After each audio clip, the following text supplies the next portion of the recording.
Electrocast. Hold on to your butts. We are changing the course of history as we see it. That is what Wesley demands. Now this affects Iris. Iris, where are you? What you feel only matters to you. I do not entertain hypotheticals. The world as it is vexing enough. Iris, I have a tip for you. Don't take drugs! Or Whatever Movies with Wesley and Iris. What up? Welcome to Or Whatever Movies. I'm your co-host, Iris, and I'm here with my older brother, Wesley. Today, we're talking a movie from 2024. Is it Wicked or is it Wicked Part 1? Wicked, and then I was blindsided by Wicked Part 1. Neglected to tell Kelly Ray because I was worried she'd be like, what? And then she knew because I read it, I think the day we saw it, that it was Wicked Part 1. Which, on one hand, makes sense, but you knew The Lord of the Rings was going to be a trilogy. Didn't necessarily know The Hobbit, which is a kid's book, was going to be, ended up being 3. That's kind of stretching things. But I can see it just maybe tell us. But I also can't really complain because everyone was shocked when at the end of it was revealed that that was a part 1 in the credits. The movie closed, went to black, and then it said chapter 1. And you're like, whoa! Was it a violation of trust? I expected it to be, and then I guess not.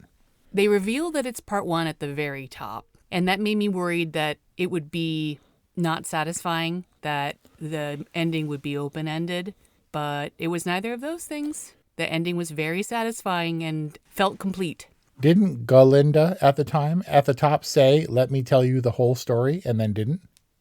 Well, eventually she will tell us the whole story. I mean, John M2 is not Denis Villeneuve, and it's going to make us wait however many years for Dune 3. Wicked Part 2, slated for 2025. You don't know. That's going to be a new world order. We're going to have a different president, everything. Who knows what the end of 2025 is going to look like? You're like, if we're still around, maybe we'll get Wicked in 2025. Dogs and cats living together, mass hysteria. Is it weird? Like, are green babies weird? They shouldn't be weird in this world. Is it weird when they're delivered by a bear and a wolf? What are you saying? What's weirder? Wicked is a vibe, I guess. It's a world, and you're in the deep end immediately. Definitely a fantasy world about a very special school for very special children. Stop. Or whatever. Stop. Harry Potter and the Emerald City. And then you're just like, all right, this is what we're doing. Even though Wicked and I guess The Wizard of Oz definitely predated Harry Potter. Are the animal midwives at risk just like the animal professors? Are all of the animals under threat in this Oz regime? Let me get this straight. The plot of this movie is that the animal faculty, and by extension the animal caregivers in the forest, are losing the ability to speak. And like Titanic, we're framing this historical tragedy around a witch love triangle. That's what's happening, right? Well, when you put it that way, and by historical, you mean fictional historical. But in this world, it's a massive event. So you're saying in the Wicked world, playing by the Wicked rules, not only do they speak, but they're intelligent, contributing members of society. But for whatever reason, which I don't think we fully understand, the wizard doesn't want them to have consciousness, intelligence. Why do Michelle Yeoh and Jeff Goldblum hate animals? Yeah, it is fanciful because there's no way that people in power would try to ostracize or otherwise divide their people from people who are different, right? So is that Elphaba's thing where she's like, if you discriminate against the animals, what's to stop you from discriminating against the greenies?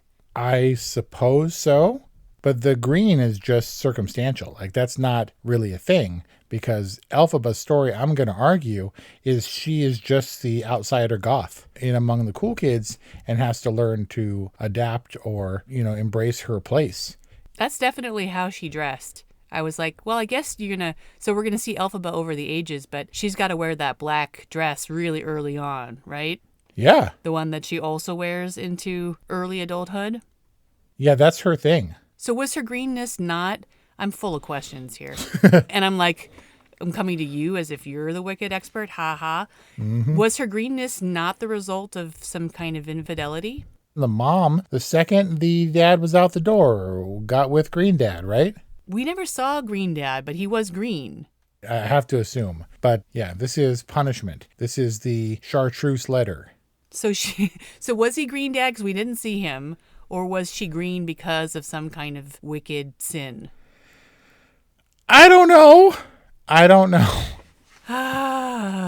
See, this is where we need the wicked experts, of which there are many. Did you go to one of the sing-alongs? I did not go to the sing-along. I saw this on opening weekend, as I thought the whole world did. Wicked is a cultural phenomenon and has been nonstop. And then we still have another year of Wicked before we get Wicked Part 2, and then we'll have another year of Wicked.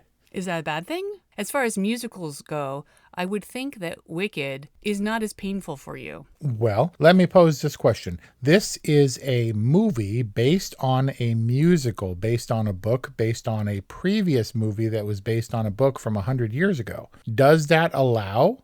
It's so steeped, so basked in adaptation. Is it valid for story criticism? Is it ripe for that? Can we get into and pick apart Wicked? Yeah. Okay. Totally. It's fair game. Why wouldn't it be? I felt unprepared, is what I'm saying. For whatever reason, Kelly did not take my suggestion to precede this screening with a screening of The Wizard of Oz. I have not read Wicked. I saw Wicked on stage, but that was another me 1.5 million years ago. And so I didn't remember a lot, but it didn't seem like it was absolutely necessary. What wasn't necessary? Reference specifically to The Wizard of Oz, either in book or movie form. Very, very old movie. We got the quartet tromping to the Emerald City in one swooping pan shot up to the Emerald City, and that was really all we need. We know that the Wicked Witch ultimately meets her demise, something they established in this film. We know that Glinda had some version of a relationship, at least knew of her. Didn't seem terribly distraught by her death, either in The Wizard of Oz or in this movie. And that's kind of all the backstory for Wizard of Oz that we really needed to know, because this is a prequel. This is a prequel, although the timing was confusing, because if the quartet are already on their way to the Emerald City, then the Wicked Witch of the West doesn't have much time to cement herself as the Wicked Witch of the West. Yeah, but that's just public image and perception. Does she go bad? No. I mean, not according to the alternate backstory to The Wizard of Oz. And yet, in The Wizard of Oz, the movie, of which I'm more than familiar, we watched it every Thanksgiving and many times over besides, she was definitely bad. She was cackly and had her nails and stuff, and yeah. Of course. Bad news. But these are the prequels and sequels du jour, right? Where they give us a new perspective on time-tested characters. I don't know. I don't speak French. This is old news here. I'm just coming in fresh, and I'm like, okay, sell me on Wicked. And she is the goth girl who acts weird because she doesn't care. And then she dances around without music and in a musical. No music, and she's weird, and then she's embraced for it. That's the gothest thing ever. She was definitely at her most vulnerable in that dance scene. I can't say that I understood exactly what was going on. Was that a pre-choreographed dance? Was she improvising? If so, how did Glinda remember the dance that they could then do it together again? That thing was very confusing. But the point is, they're friends now. They've bonded in their vulnerability in front of all of these people. And now Elphaba really wants her around, even though Glinda continues to kind of prove herself unworthy of Elphaba's company. She's like, go back there and apologize. You know, you can still have your dream. Like, listen to the wizard, because she's not ready. She's not willing to go to the extent, the heights, you might say, that Elphaba is willing to go to. And yet she's like, come with me. She's like, no, thanks. I'm okay. Although, let me say, Brian is convinced that Glinda had every intention of joining Elphaba at the very end, except they got interrupted by the monkeys. I believe so as well. At least aiding and abetting. To what end? To what end would she help her leave? Obviously. And then she was totally on her side until she got tackled and restrained by the monkeys or whatever. She was putting herself at risk. And then, you know, it wasn't like fallen comrade, go on without me.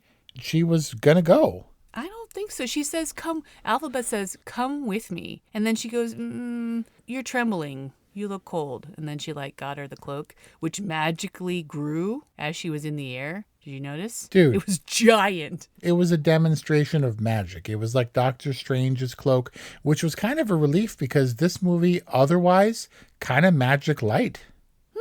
Well, yeah, Glinda doesn't have any magic in this. They're witches. Michelle Yeoh, not magical. It's because the first years at Hogwarts don't have magic either. And then when she went to the even magicer school and still it was pretty basic magic, man. But this is like saying that Professor McGonagall is not magical. I mean, Michelle Yeoh is a fraud, right? Well, I guess so. And the wizard, he had fraudulent elements. So this is so weird that you agree with Brian. I'm convinced that Glinda was never going to join Elphaba, that she was at best kind of stalling and trying to show her care by tending to her, by putting on the cloak and stuff. But if she was going to go, she would have committed well before she was otherwise restrained, detained. I'll admit I don't really have a goat in this race. I just kind of assumed that was the case. But it's going to be a surprise, as it will be for legions of fans in a new generation, what happens in Wicked 2, because I don't have much of a recollection. So, speaking of Dr. Dillamond, I'm just going to ask. Yes, Peter Dinklage has an amazing voice, and he has a lot of practice with the British accent, but did they cast him as Dr. Dillamond because he's different? He's like the Wizard of Munchkins, right? I'm just saying he seems like a very appropriate casting choice because he has an amazing voice, but also because... Wait, is he not a Munchkin? He knows what it's like to be different. And no, he's not a Munchkin. In fact, that Munchkin, who was really cute, by the way. Yeah. Taller than Ariana Grande. You remember we talked about Willy Wonka and the Chocolate Factory, and we talked about the Johnny Depp one, the Tim Burton one, where they did not use little people for Oompa Loompas. Or in Wonka, they did not use little people. They used CG, Hugh Grant, right, to make him little. But the visual style of Oz has to be based on The Wizard of Oz. And in The Wizard of Oz, the Munchkins were little people. I'm very sorry. This is a movie about otherness and embracing your otherness or whatever. So yes, I guess to answer your question, maybe because he's different, but highlighting that difference in the world of The Wizard of Oz, I just kind of made a leap, which maybe is not appropriate. Which was what? That he's a Munchkin. Oh, stop. I was simply saying that in the past, Munchkins uniformly played by little people. That was their thing. When your point is what exactly? That you because said he was a goat professor. He didn't play the Munchkin. He didn't voice the Munchkin. Wait, the teacher was Peter Dinklage. Yes, the voice of the teacher was Peter Dinklage. the image was a CG goat. What? I didn't know that. I was like, wait, who is Peter Dinklage? But I look, dude, fine. You know what the problem is? You didn't watch Game of Thrones, so you don't care about Peter Dinklage. Okay, didn't you see The Station Agent? I saw Peter Dinklage in things. You didn't recognize his voice like I recognized Cousin Greg's voice almost immediately. Cousin Greg. I did want the goat to, as soon as I saw the goat, I was like, I want that goat to sing. And then it did. The goat sang a song about discrimination. A little bit. About as well as Jeff Goldblum sang. Yeah. Not to say that they're bad. They just, had to keep it like Dwayne Johnson-like. But it's tangential. It was a weak plot because all of it was... What? A weak plot? This is piggybacking off of the plot of The Wizard of Oz, where you're off to meet the wizard or whatever, leaving from your very special school to go to a different school, and he is not the wizard you expect. And the only difference is that they turned on her, and she got to maintain her otherness by being the only light in a world where all her heroes have gone dark, and Michelle Yeoh goes dark, and Jeff Goldblum goes dark, and they're all bad, and she's good at that point. She's the good one. Elphaba's the good one, so she maintains in that way her outsider status. But the plot as presented for this movie as a standalone without reference to The Wizard of Oz really kind of got my goat. It all comes around and back to the goat. Weak? No. stretched a little thin? Maybe. Am I just being Really? pessimistical? Is it awfully familiar? Yes. So that it feels predictable? Maybe. I would say, though, there wasn't a lot of complexity to the characters. They're all bad. I mean, I guess Glinda is kind of complex in that I really don't know if she had good motivations or if she was just always self-motivated. But everyone else in this movie is bad. It's kind of weird. Interesting. A cultural phenomenon for sure. Something that people have embraced for generations and will embrace for future generations for sure. Is it a reflection of people and popular culture? Because I'm kind of swinging to this idea that everyone is terrible. Do we just want to see that manifested on screen? Like in life? Yeah. Do you know that Nessa Rose is receiving criticism for her character's disability?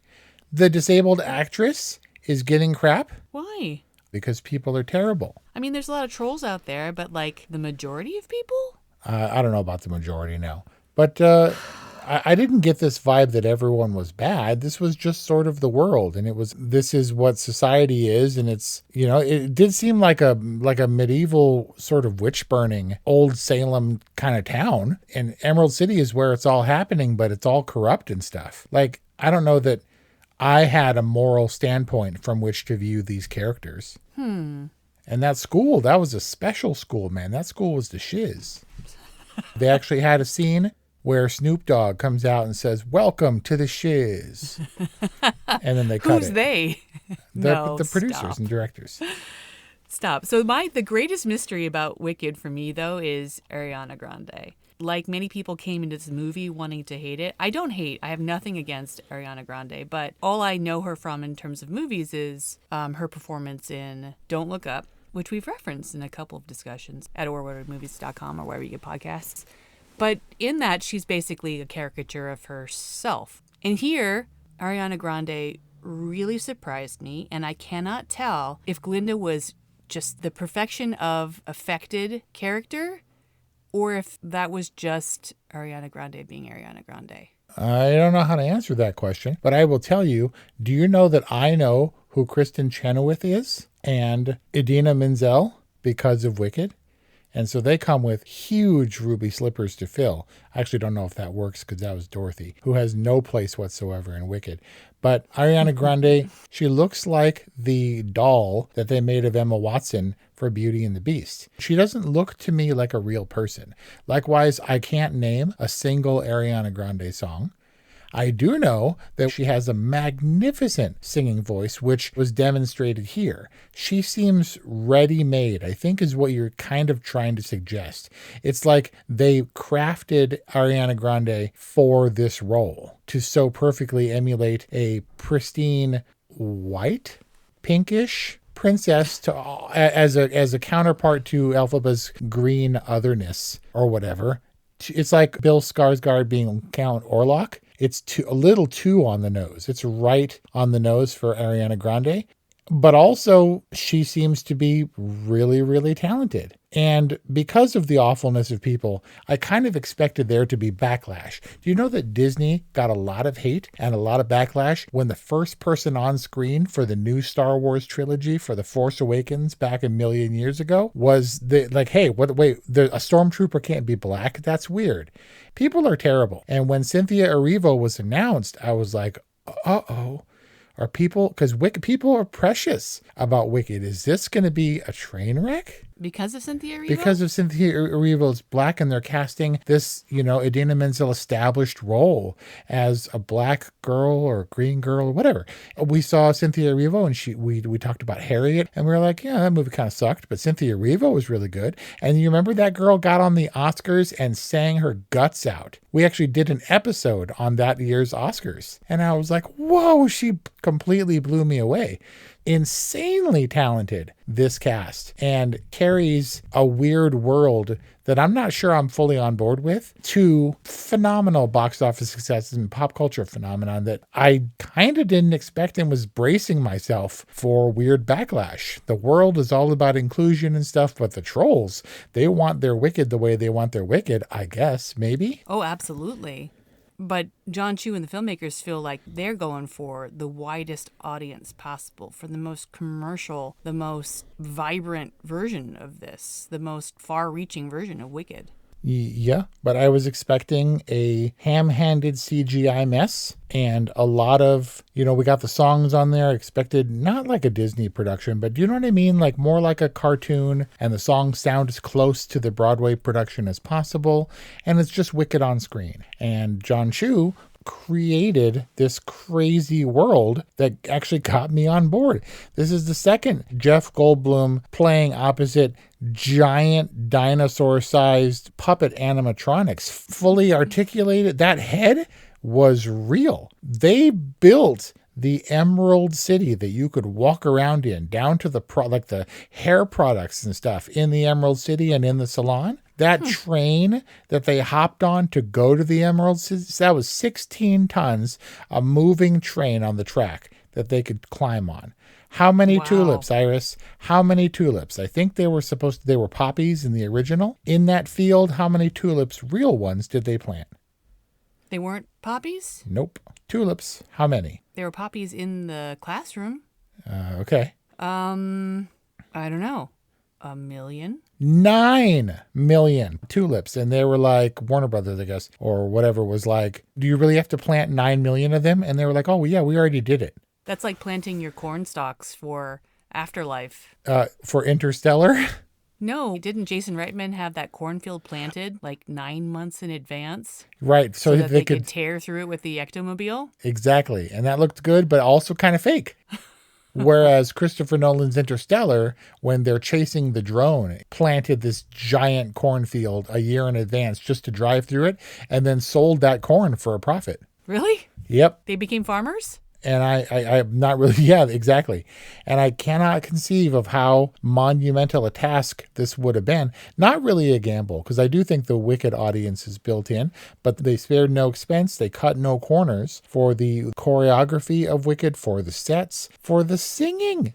These ladies sang on set, live. It wasn't taped, and they weren't matching the studio performance. There's grit in there a little bit. There's room for having fun. And it was all sang. Do you know how hard that is to do?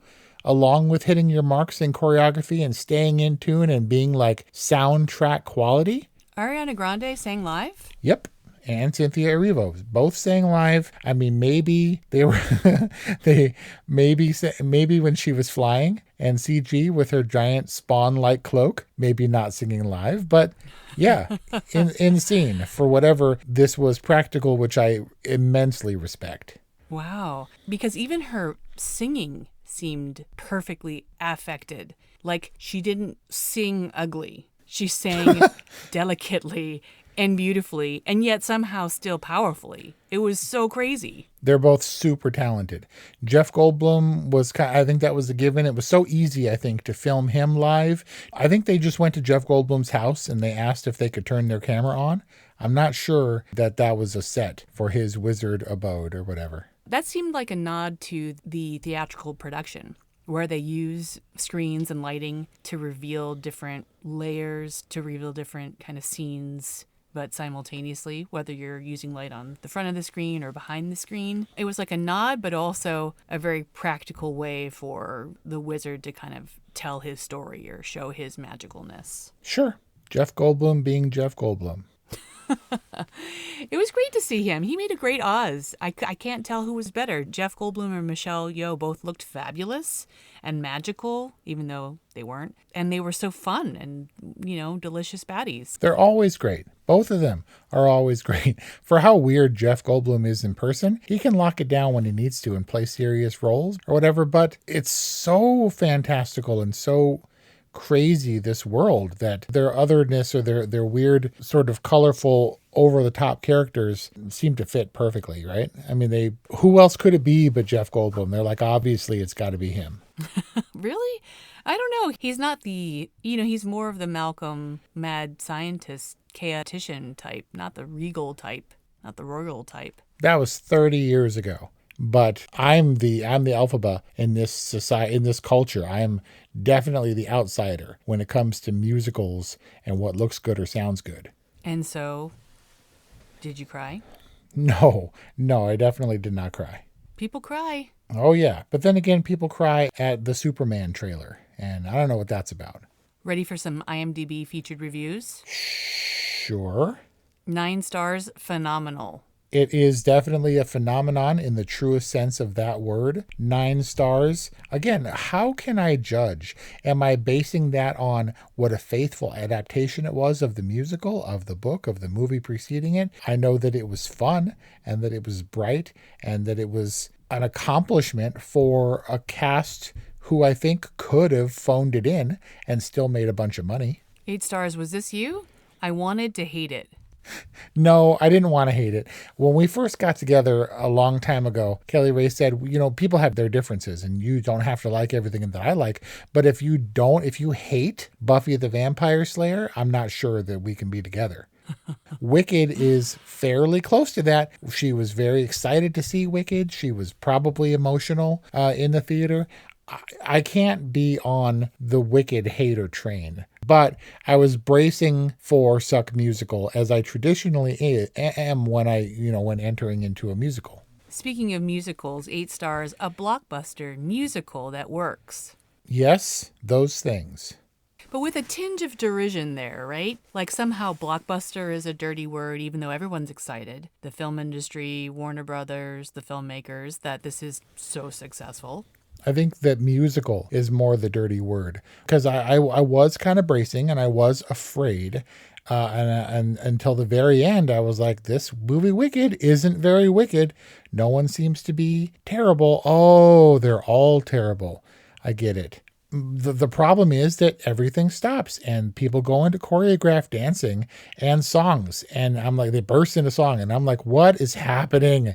That's not reality. But I felt that in Munchkinland and in the Emerald City, it was okay because it made me believe that a musical setup was possible, plausible, at least enjoyable. I don't know about singing when you're in peril, like when they're chasing you if you burst into song, but I was with it.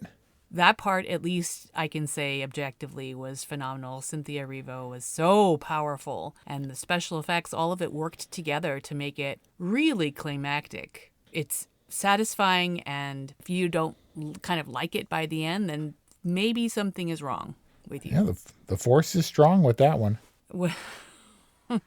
So you felt it, right? I felt it.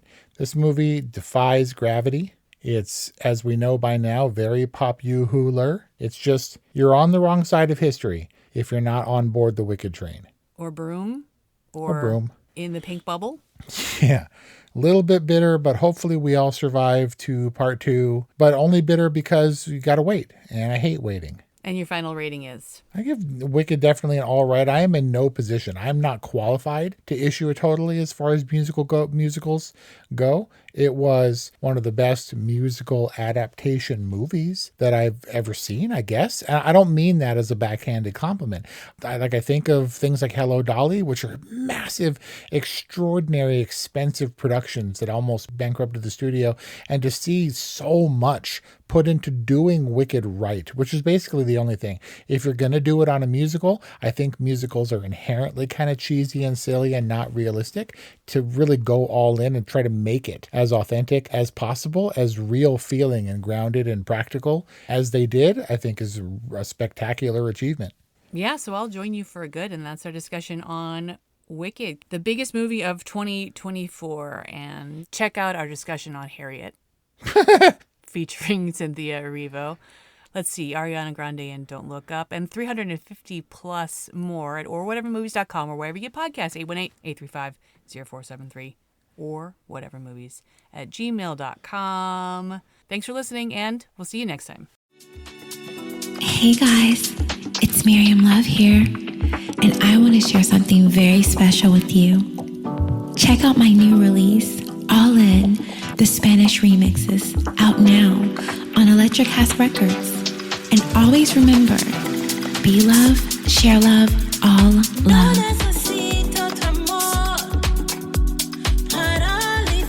Available now wherever you listen to music.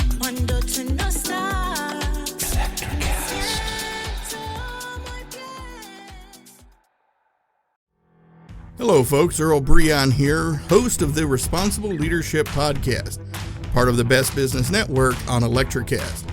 If you're looking for a show to bring you some of the best leadership advice from some of the top thought leaders around the globe, this is the show for you. You can find us on all the podcast platforms of choice or on social media by following me, Earl Breon, B-R-E-O-N. Electricast. Electricast.